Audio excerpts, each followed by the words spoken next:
వద్దురా సోదరా, పెళ్ళంటే నూరేళ్ల మంటరా, అందుకే ఇవ్వరా విడాకులే బెస్టురా. నగరంలో నయా ట్రెండ్ కొనసాగుతోంది.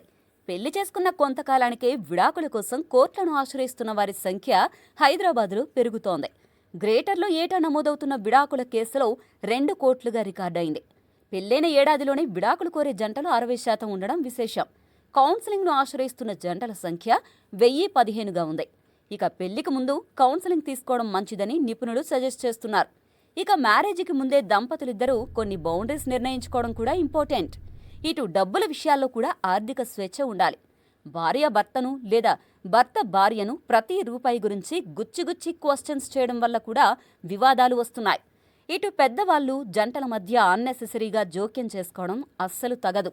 ఒక జంట గొడవ పడితే మొదట మధ్యవర్తులుగా కాకుండా మానసికంగా స్టెబిలైజ్ చేయాలి. పెళ్లి కేవలం 2 ఫ్యామిలీస్ కాదు, 2 ఇండివిజువల్స్ అగ్రిమెంట్ కూడా. మెంటల్ హెల్త్ సపోర్ట్ నార్మలైజ్ చేయాలి.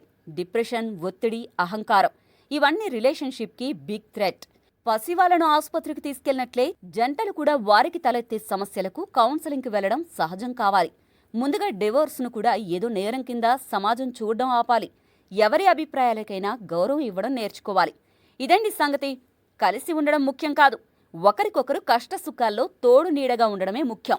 మరి ఈ డైవోర్స్ ఎపిసోడ్పై మీ అభిప్రాయం ఏంటి? కామెంట్ చేయండి.